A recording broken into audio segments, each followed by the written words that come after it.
A lot of the things that I'm telling you now, like 90% of this information, people don't know. Not even POC's hardcore fans, they don't even know about a lot of these things that we're chatting about right now. Only one radio station has a grandmaster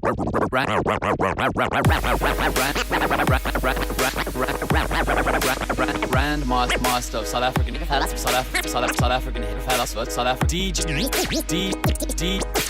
DJ Ready D. Yeah, man, you got the power to make a change. That's right, ladies and gentlemen. Tuesdays, it's all about making that change right here on the Ready D Show. It's 17 shots of hip-hop straight to the dome, and you are tuned into Group FM, connecting Cape Town City. Yeah, we are connecting you to hip-hop music. DJ Ready D is a hip-hop icon, but very few people have ever heard all of the extraordinary stories behind the legacy of a man who has been crucial to the birth and growth of South African hip-hop. From facing apartheid guns to performing with James Brown and the Fugees, from Prophets of the City to Good Hope FM, and every remarkable moment in a revolutionary career, this is D unfolding his memories and perspectives in 3 parts. Getting involved with BBK, for me it was just a continuation of what we did as POC. On POC's albums, we had 1 song or 2 songs where we would rap in Afrikaans or Cape Flats dialect. And Junior and Ishmael brought, if you want to call it, the vernac at the time. So even through the Age of Truth and the works that we did before, we introduced the first vernac music, or the first vernac hip-hop music as well, because of Junior and Ishmael's mother tongues being Xhosa, Zulu, Sotho, Tswana, and all these other dialects as well. And I just felt the need to say more in my language and in my dialect as well. And that's when I approached Fat and Hammer to see if they were keen to come on board with this project. The first single we released was a song called Fords, Nissans, Toys and Beetles. You know, in Cape Town City we love cars. And we released that song, we shot the video, we went completely guerrilla with that, and then we decided this needs to become an album over here. And once again, if you listen to what BBK was saying on the albums as well, you know, at the time there was a slow movement of Afrikaans hip-hop happening at the time, but BBK was the only group for close to about 4 or 5 years that released full-length albums in Afrikaans and kept that Afrikaans momentum. And through the BBK journey, that was new lessons learned for me as well. Ironically, BBK's stronghold was in Pretoria and Potchefstroom. Wow. And we had a white fan base. How's that for ironic? Then we ended up headlining festivals like the Kaka in Ka. We ended up at all the big university events. We performed in all these clubs throughout Pretoria. We ended up on Opikopi, making a huge impact over there. And Opikopi felt that BBK needs to be one of the groups that we're actually going to take abroad to the Pukkelpop Fest. And the Pukkelpop Fest attracts close to about 70,000 people. So we ended up in Belgium, and once again, there our minds were blown all over again. The first day we performed, we had about, say, 3,000-4,000 people, only because we were competing with the likes of, what's this artist's name? Limp. He was performing on that day. I love how you say only 3,000-4,000 people though. Yeah. So based on that performance and what we've managed to accomplish, we were one of the very, very few groups ever in the history of that festival allowed to perform on the second day, because they wanted us to get onto a stage and they wanted a huge crowd to experience what it is, that we do. So at that festival we met Slipknot. I'm not sure if you're familiar with Slipknot. And Cypress Hill. We had a really, really awesome time with him. De La Soul, of course, Limp Bizkit, and then all these other local bands. Then we ended up performing in the Rock Arena. And there the place was packed, 12 to 15,000 people jam-packed in that space. That's all that space could allow. That became a huge, huge, huge success. And the thing that really blew my mind was, look man, we're speaking about issues that affect us specifically on the Cape Flats, because BBK was more of a localized group. But look at who's actually gravitating towards the music. Look at the festivals we're on. Look at the Stronghold. We're playing on Mati FM. We're on all the campus radios, and all these things are happening. And to a certain degree, it's almost like this whole experience messes with your mind. Now you come back to Cape Town, and nobody books you for local event. We only end up doing workshops, so we only end up performing or being active in things that we initiate. Then the phone ring, guy, you got to jump on the plane and fly elsewhere in the world, and you got to Goya Cape Flats dialect and speak about your issues and take it elsewhere in the world. So that for me was also a new learning experience as well. And from a producer side, I produced most of BBK's albums as well. I had to tell myself to switch off and get out of POC mode, because I didn't want to replicate the POC sound through BBK, but we still wanted to keep that sort of creative process, and we still wanted to bring that different texture, vibe and elements through the music as well. So being being caught up with your craft on that level as well, once again, it's emotions, it's all these things that's taking place, and you're so busy, and you actually in a very lonely space as well, so if your bandmates and the people that's on tour with you, if they're not around with you, you're very lonely. It's very, very lonely. So if you're out of their company, and you're back into society amongst friends and family that's not on tour, that's not into your hip-hop and all these things, it's very, very, very hard to climatize, and to come down from all of that as well. So yeah, there's quite a lot of things, that we had to contend with, just from a personal. Sounds like sacrifice. Yeah, probably was, if you think about it. Yeah, I mean, on my side, once again, I can only speak from my experience. I feel there was a huge amount of sacrifice as well, especially on the family level as well. I didn't see my eldest son grow up practically, so there was a disconnect as well. So later in your years, it starts to affect you on many different levels as well, And a lot of these things, I think, is kind of missing from musicians and artist stories as well, because people are more caught up in what you can see, what's tangible, and the glitz and the glam and the hype. So you're so invested in that, and sometimes we actually forget that human beings up there, they come with shortcomings. They're also being tested like everyone's being tested. They also get sick, They also reach a point where they can celebrate and rejoice. They too make mistakes. They too have to learn, and all these things. And yes, they do have families. And being up there, it's a hard place to grapple with, and that explains why a lot of musicians unfortunately resort to drugs and alcohol and the normal sort of stereotypical things, and some of the challenges that many musicians are known for going through as well. It's because you're caught up in situations like that as well. I understand. Sure. It's crazy. I was just thinking about our discussion where you were talking about teasers, the first club, and you were talking about how strange it was, because you walked into this space and there were white people playing reggae and punk rock, and then you end up in the Rock Arena in Belgium 15-20 years later with BBK. There's a strange, wonderful symmetry or like pattern there that continued through. It's really odd. It's actually interesting that you mentioned that. I haven't even thought about it, and I think that's also one of the things that I'm learning at this age, is to take a step back as well, and also to listen to people, and to listen and to try and understand the impact that we have made as well, whether it was positive or negative as well, and to kind of take stock of that.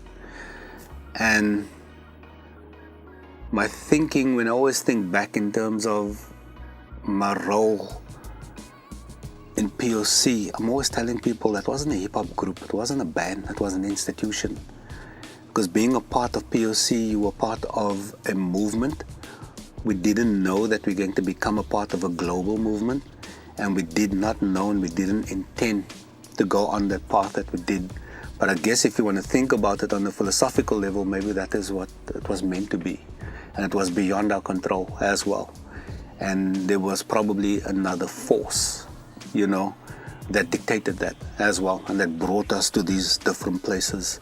And as any other human being, we all presented with challenges. So maybe this was our challenge and our cross to bear, to try and figure out all of these things. And maybe this is the time now that you are being tested, or maybe this is the time where you have to really slow down and reflect, and I gotta give the people around us credit as well. We were lucky enough and blessed enough to be around people that didn't stroke our egos.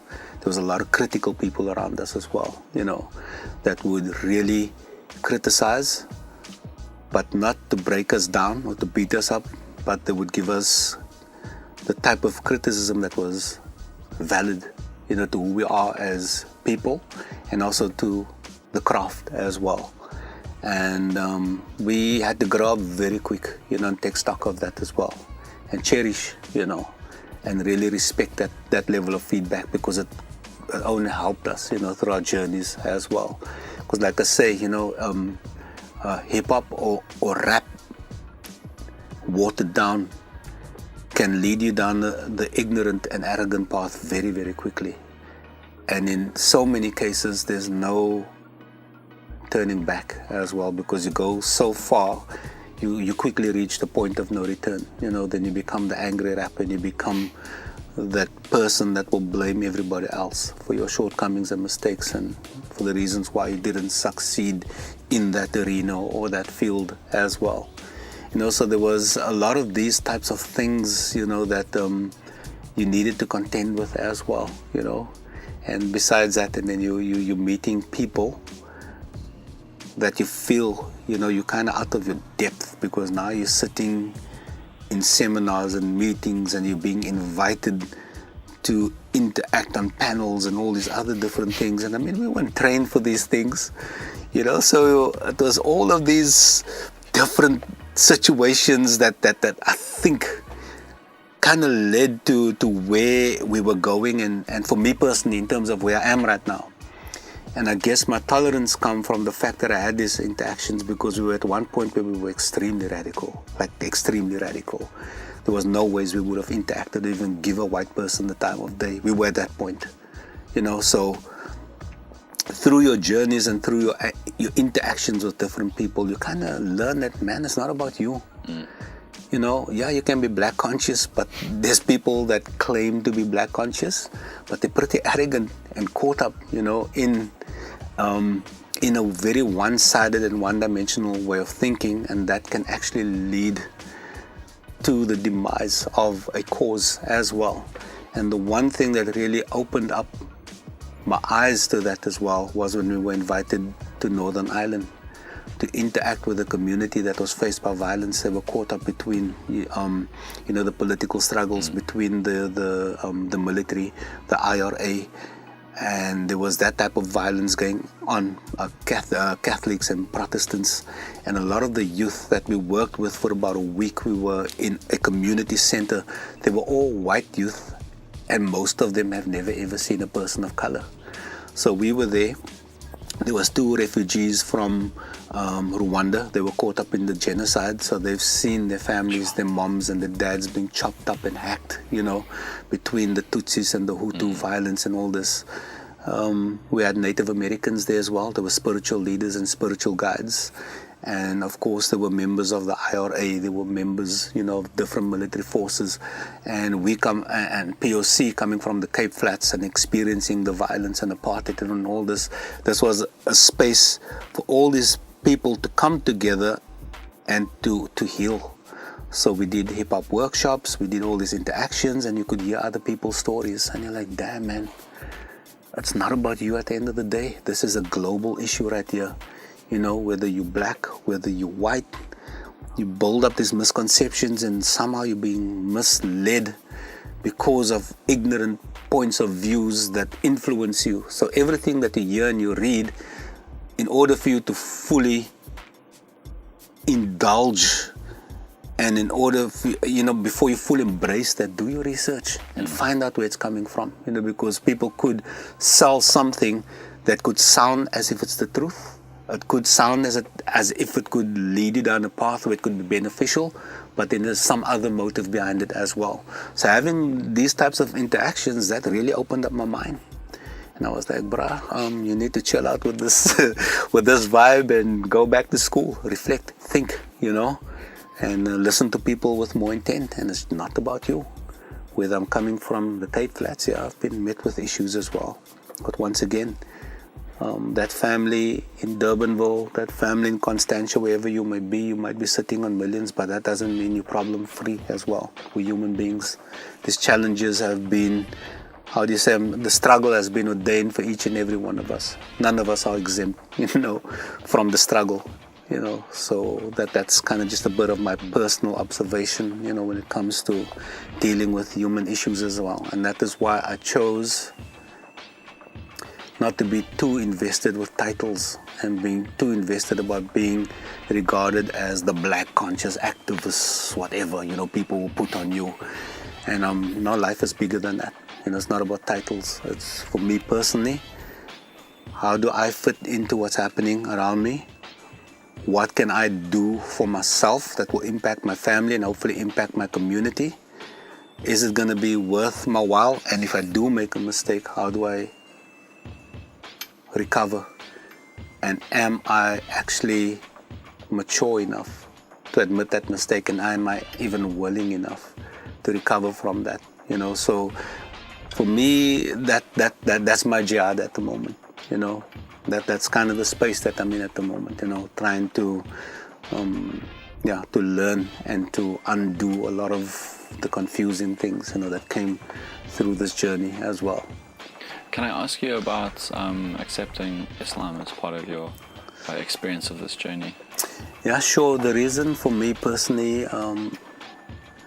going, or at least making the decision to convert to Islam through our history and through the black consciousness journey, I was at the point where I needed to look deep down and deeply at who I am and where I come from. The majority of my family were Muslim, and if you trace our history, many of our family and ancestors were brought in, from the likes of Indonesia and Java and all these different places as well. And at that point in time, I couldn't find the comfort, and I couldn't find what was needed within, I would say, this imposed version of Christianity at the time. I couldn't find it, because when I read up on slavery and I looked at all the perpetrators and I looked at how we were affected by that, that was like, sure, brah, you need to find something somewhere else, and converting to Islam actually made me more tolerant and and I'm now more tolerant, and I spend a lot of time with my family who are Christians and friends who are Christians, and it has taught me to be tolerant and also to learn from all faiths, all religions, listen to all views and points that comes, from all four corners of the globe as well. And for me, it was merely that as well. And of course, there was a very strong pro-Islamic message that came through hip-hop as well. Absolutely. The 5%ers, the Nation of Islam, these guys had a huge impact on hip-hop as well. So these guys were talking about these things. They had the likes of Louis Farrakhan in the music. And they used to, preach all these messages, and there was a lot of talk of Malcolm X and Marcus Garvey. These are some of the key, if you want to call it, sort of like black consciousness activist names that used to come up as well. And for me, it was all a case of putting the pieces together. And for me, it was interesting, to hear these guys speaking about Islam. But I'm in a community, and I'm in where there's Christians and Muslims living together as well.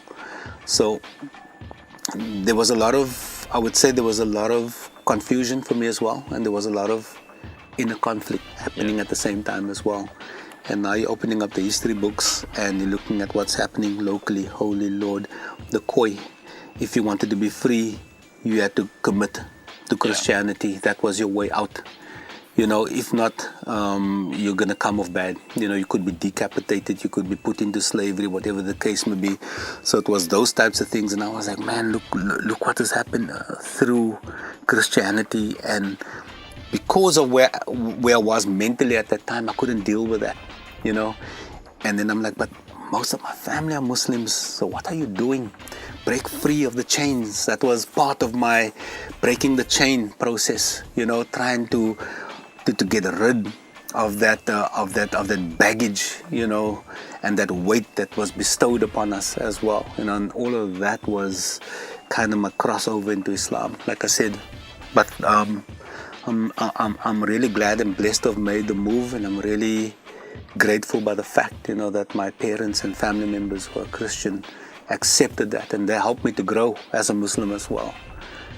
So I'm really having an awesome time, and a lot of the hip-hop I'm listening to these days is gospel-orientated hip-hop music, and I'm finding a lot of... Chance the Rapper, yeah. I'm finding a lot of enjoyment out there. Good. So if they hit me with Lecrae, Tadashi, give me Cannon, give me Gemstones, give me Andy Minnie, I'm loving it, And I mean, this is just, once again, how the table turns, show how the wheel turns, and it's amazing how the world works, So it's kind of been an interwoven theme through everything you've spoken about, but hip-hop having such a messy reputation because hip-hop can contain a lot of violence and a lot of bigotry.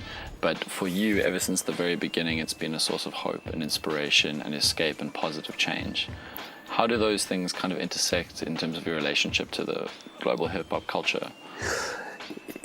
For me, my connection with hip-hop has always been trying to extract the artistic value, whether the music was controversial or not, because I listen to a lot of music where people, in terms of how they produce beats and how they construct lyrics, they're not actually saying much, but on an artistic level, in terms of how whether it's the rapper, in terms of how he or she pieced the words together and how they're matching up lyrics and how it's non-predictable rhyme schemes and these types of things. That's what I listen for.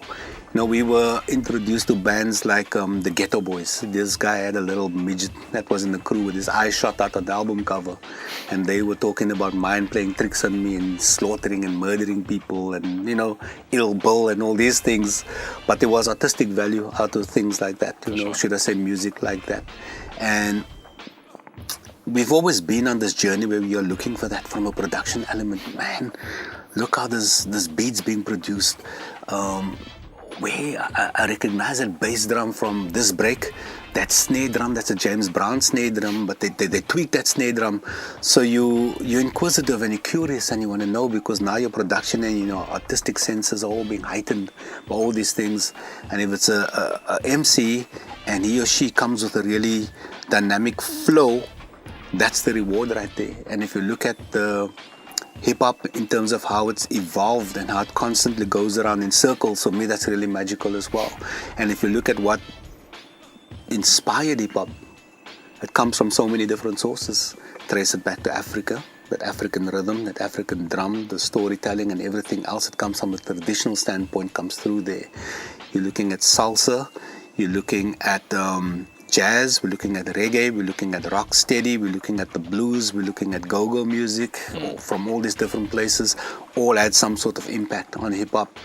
And as hip-hop started to evolve in the US, the East Coast had this sound, the West Coast had this sound, the South had this sound. Lucky for us being on this side of the planet, we weren't caught up in East Coast, West Coast, because for us it was just hip-hop. We were just interested in what was coming out from all over the US at that point in time, and that kind of motivated us as well, to start finding different ways to make our music more interesting as well.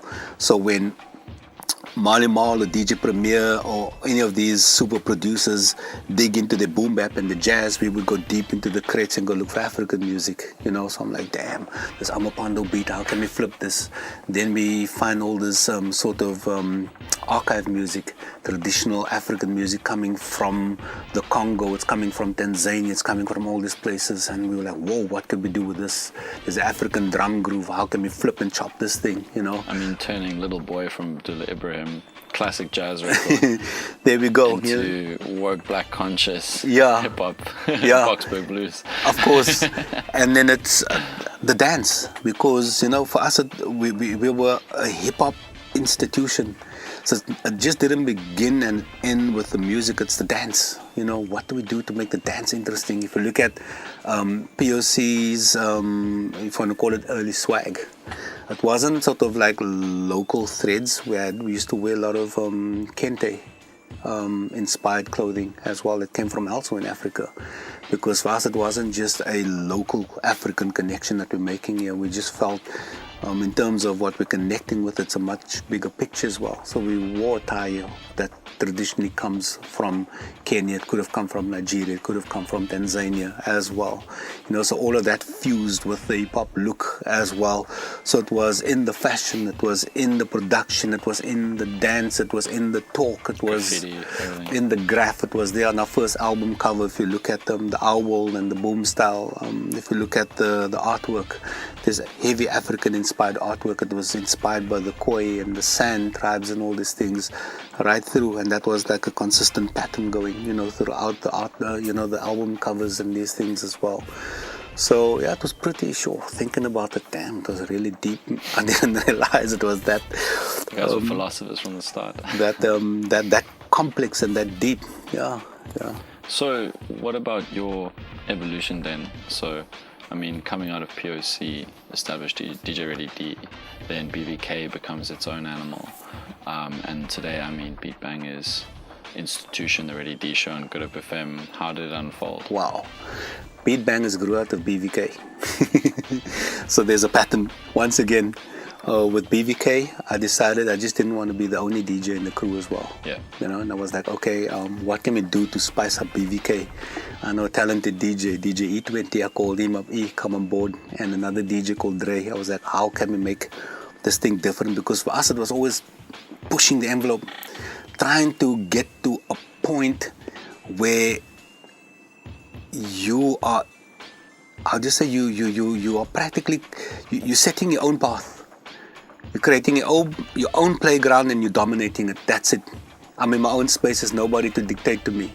I can run and I can walk and I can breathe and I can stress at my own rhythm. That has always been the thinking.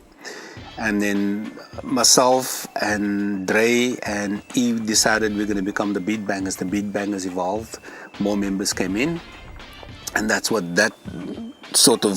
happened on that front.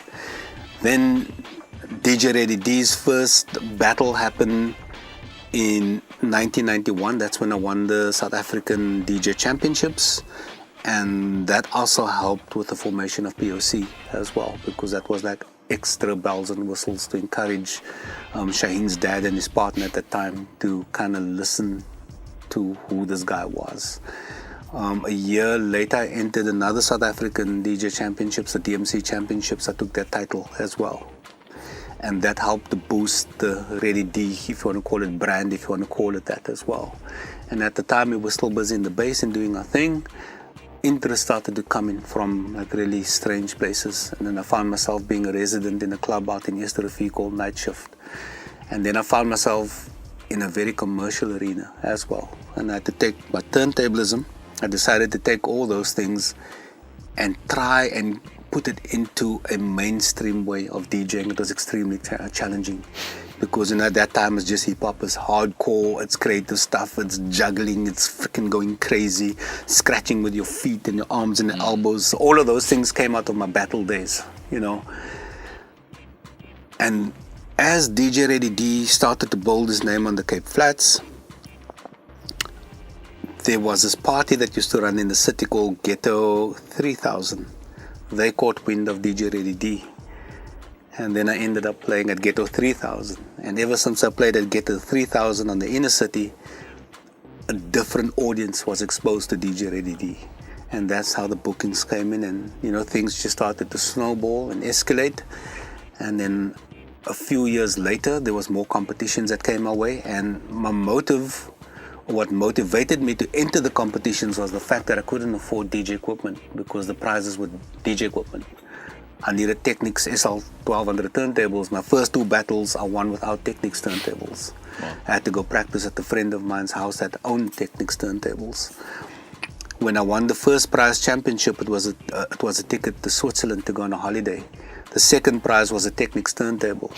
And I told this bro, look, you can take my ticket, you go to Switzerland, give me the deck, I'll take second prize. And then we made the trade-off. And the second competition, championship, there was a mixer. And I was like, I needed a mixer. I got the mixer. And then there was the Western Cape Regional Championships and DJ of the Decade stories or some battle like that. I entered that because there was more gear. And I needed money to fix up my Ford Cortina 30S.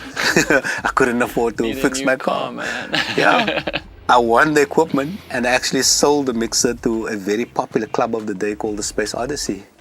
Sold the mixer to them. Never forget that night. I clearly remember that. I drove up to the Space Odyssey with a broken car with the hopes that they'll buy my mixer.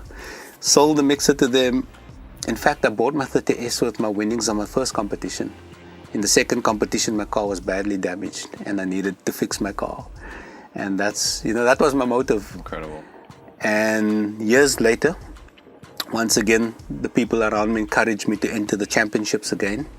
I entered the championships, took the DMC championships again, 2 years in a row. And based on all of these things that was happening, I started to get bookings outside of Cape Town City. And then I landed a gig on the Fat Joe show. And I did the Fat Joe show for about 4 years, and that really boosted the DJ Ready D brand. And that gave me the opportunity to expose what I do as a hip-hop DJ to a much, much broader audience that I've never ever seen that before. And from there, one thing led to another, until I eventually ended up with my own TV show, the car show in Mzansi Rides. I had Deck Tales running as well. And after those shows ran its course, I got the opportunity to work at Good Up FM, and I thought it was really ironic and interesting, because in the days when we started off as POC, we were the kids hustling and we were on the other side of the microphone being interviewed. So when we used to come in and out of Good Up FM, you came under a completely different premise, So that made it really interesting for me as well. And being granted the opportunity to bring my experience and who I am as DJ Ready D to radio, it was really, really interesting as well, because in the POC days and the BVK days, we were actually doing community radio as well. We were on Bush Radio and taking all our madness to Bush Radio. And that's all we knew, was how to go to the community radio station and just do. Coming to Good Up FM, everything was systematic.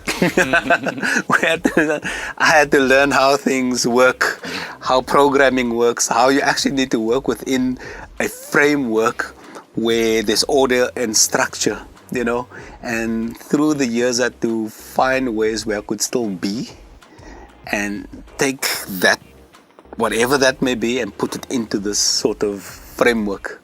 So we're bordering on 7.5 years, 8 years now, and all I can say, man, it's just blessings upon blessings. And it's a journey that really, really fills me with gratitude, because of the people I'm interacting with and the people that come through the doors, from kids to the cypher, the people that we interview in this day and age. Thankfully, because of this opportunity to be on radio, I'm encountering so many people that's doing things on such high levels. There's the South African world champion skateboarder that comes in and he's doing a once a month stint on my show. Then you're finding the drifting world champion coming through the door. Then there's a F1 driver coming onto your show. Then there's a kid that jumps on a skateboard and skateboards from Belhar just to get his 10 seconds in the cypher. It's all these different dynamics that are still at play, so you're kind of caught up in all of that. Then you're working and your colleagues and you're learning what people are doing in their own spaces, It's humbling, it's a really, really, really humbling. And for me, it's a real, real blessing to be in this type of environment and you're still allowed to be creative, For me, it's really, really awesome, and I guess it's all these things that helps me to go and to be consistent and persistent as well, you know. And I got to credit my family as well, you know. I couldn't do this without my family. Always telling my wife, you just got to give the word and tell me tomorrow or tell me right now to put on the brakes. I'll stop this whole thing right now. No, you give the order, you know. So, and she's very supportive of this, you know, so, yeah. Well, I mean, it's just so humbling and an honor and a blessing for someone like me to share the mic with you. So that's dope, I guess. Thank you, man. Thank you. And hilariously, you have a show in 13 minutes. Oh, damn. Again, we're Time just flies. popping with time. We've got 20. minutes. Oh, okay, cool. I have at least one more question. Sure. My final question that I feel like we've been building to over these 2 nights and over now 2.5 hours of recording time is just you as part of a small group of people have experienced hip-hop starting in this country and kind of journeying through different stages of hip-hop's blossoming. I mean, first ever Afrikaans rap song, first rap albums in Vernac, different groups. And now we live in a situation where there are many Afrikaans rappers. Yeah. Where Johannesburg's got Xhosa and Zulu and Sotho rappers, where Afani is performing in Eastern Cape, where Ricky Rick is doing his thing. What is it like now to see, having started with literally nothing? I mean, you encountered Rappers Delight maybe 4 years after MC Kool Herc had that party in Brooklyn. Probably, yeah. In the late 70s. And now to see hip-hop as like a mainstream, accepted, proud part of South Africa's musical heritage, and to see its expression in so many different languages and cultures and forms. What is that like? Yeah, I'm actually overwhelmed by the state of hip-hop in our country at the moment. You know, for me, it's really awesome to see and to hear so many artists coming out and embracing their culture, embracing the languages and the dialects. So if you're coming from Mafeking, you're coming from Joburg, you're coming from Durban, they're kind of putting their if you want to call it, their stamp on it as well.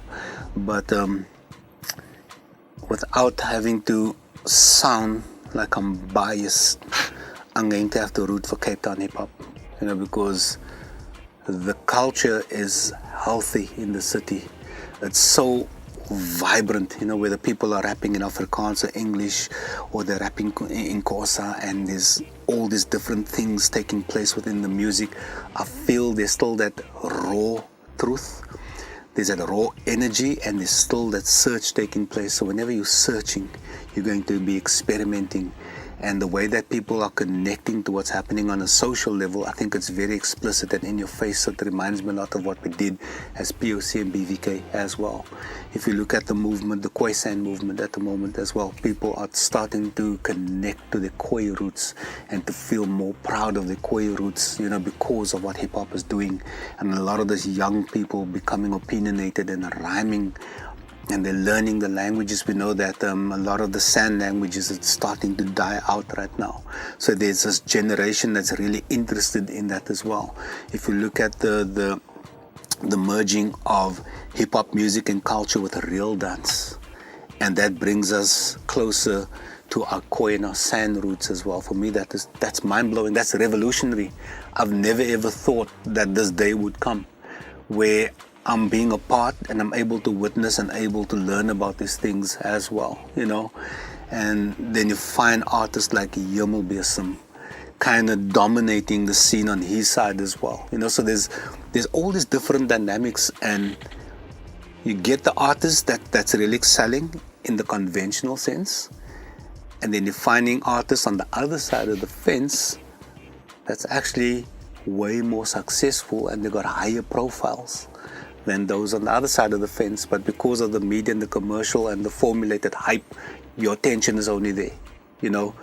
So for me, it's a very interesting dynamic. It's very colorful when you got artists like youngster CBT, you know, that is taking this country by storm at the moment, and is bringing our language, our dialect, our culture, you know, through all these different channels as well. We got the likes of Jerome Rex, Early B from the Eastern Cape. We got 3 Months Cup. We got this really phenomenal rapper, Kanye, that is so, I can't even explain. She's mind blowing. She's just on another level.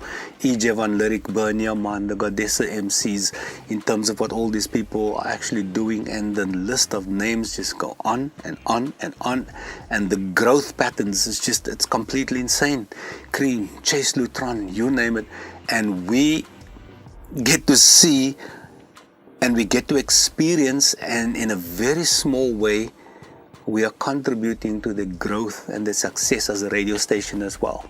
So to be a part of that whole process, it's mind-bending. It's mind-bending. I'm like, yo, there's such a lot that can come out of this, and once again it leaves me at that place of hopes and dreams, where you hope, you pray that these artists will actually take the time and the effort to learn, not just about the craft, but about the industry.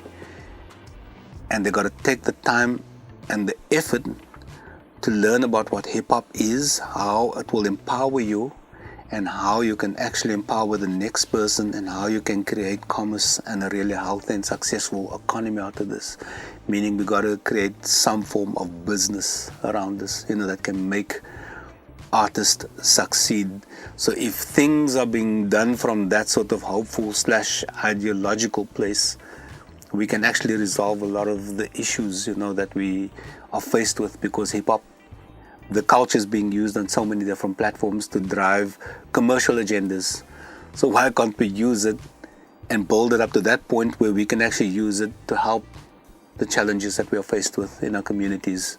And thankfully in Cape Town there's so many artists and organizations under the hip-hop banner and arena that's actually doing that in their own capacities. So it's just a case of how do we network, how do we build stronger links in order for us to have a very healthy culture, and a very, I would say, a healthy and unified culture to make that necessary impact. And I feel that we have we've inherited and we've pioneered the most healthy component of hip-hop on the globe, because of our journeys, because of our experience, because of where we are, because of the cultures, the languages, the dialects, the different viewpoints, and where we are actually going as a country as well. You couldn't ask for better, because we're witnessing it on so many different levels. We see the struggle, we see the growth, we see the success. And there's many artists now that's getting the big endorsement deals, and I never thought the day would come that I'll see that happening, for hip-hop.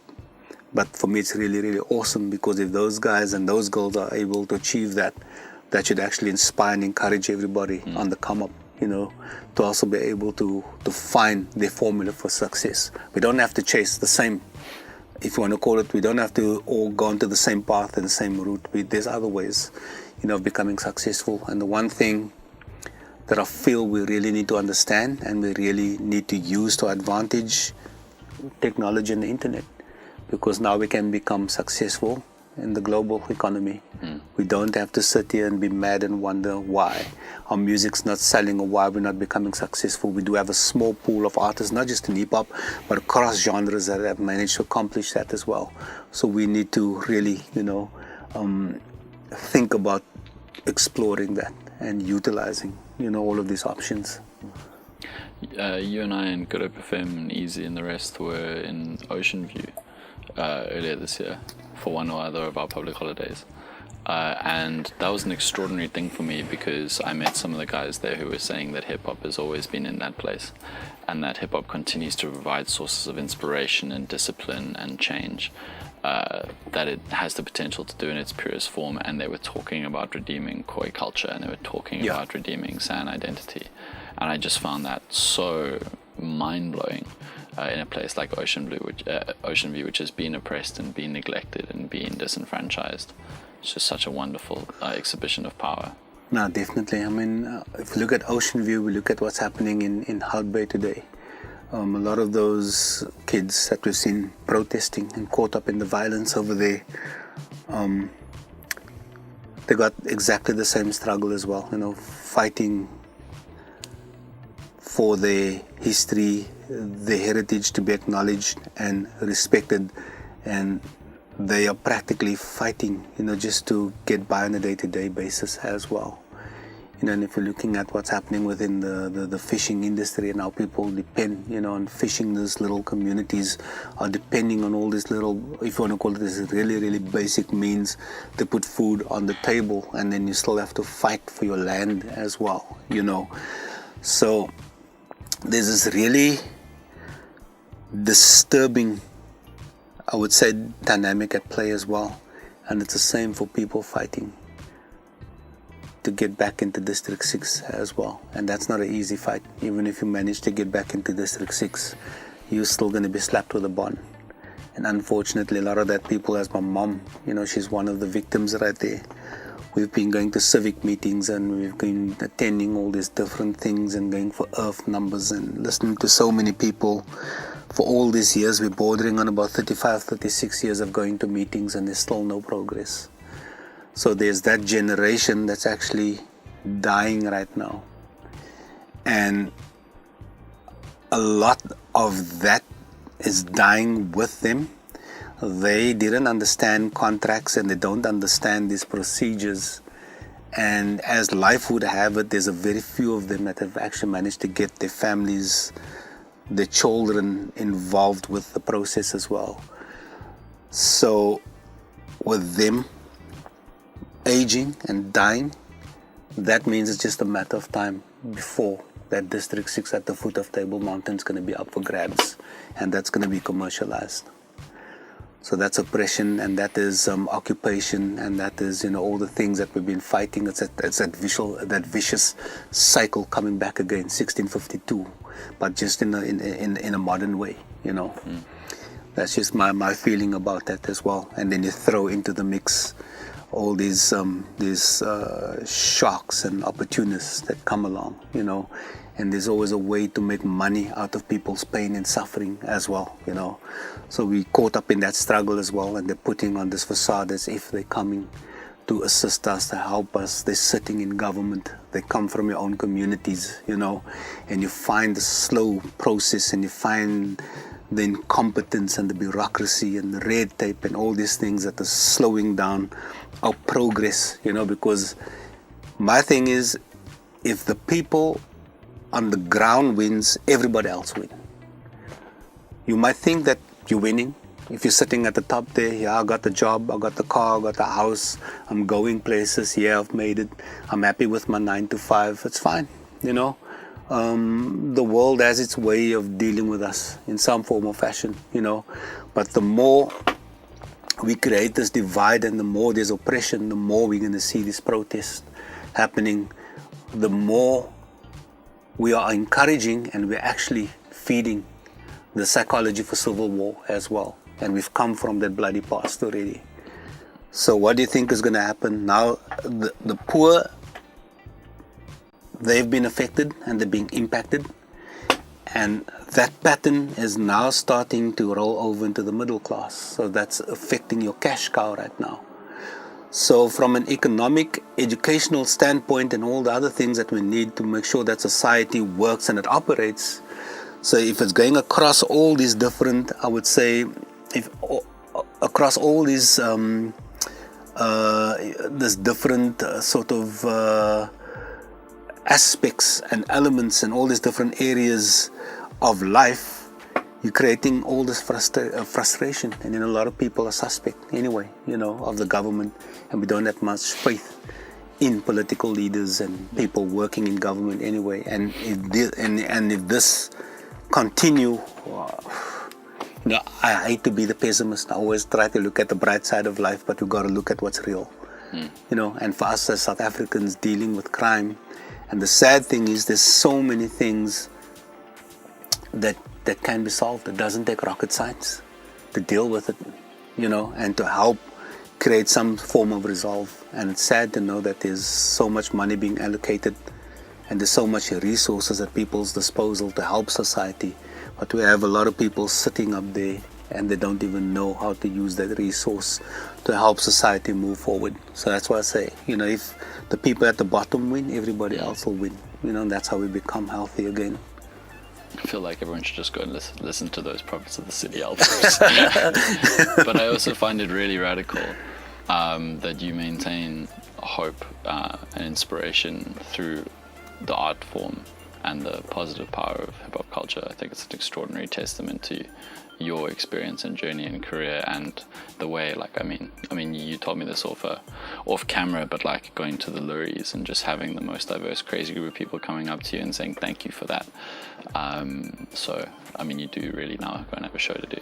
Okay, cool. But I just want to thank you so much, because this is just an extraordinary thing for me to be lucky enough to hear, and I hope that other people will hear it, because these are the kinds of stories that have built this country, and more people should know about them. No, awesome. No, thank you very much for the opportunity, you know, for allowing me to get this deep into my story as well.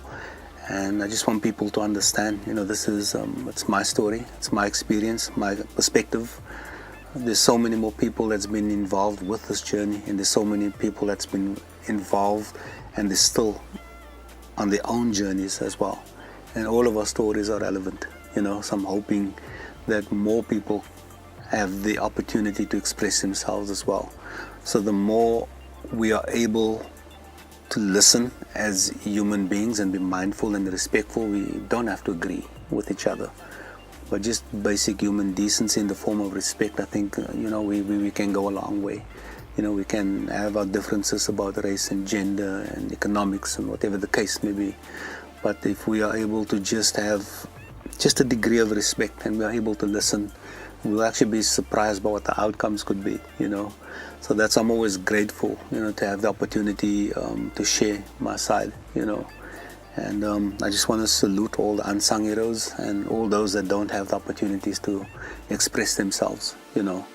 And I also want to thank everybody, you know, still being there, you know, and supporting the likes of myself and so many others out there, you know, and helping to keep us relevant and keep us in the picture, because a lot of the inspiration and the motivation come from that as well, you know. So yeah, thank you very much.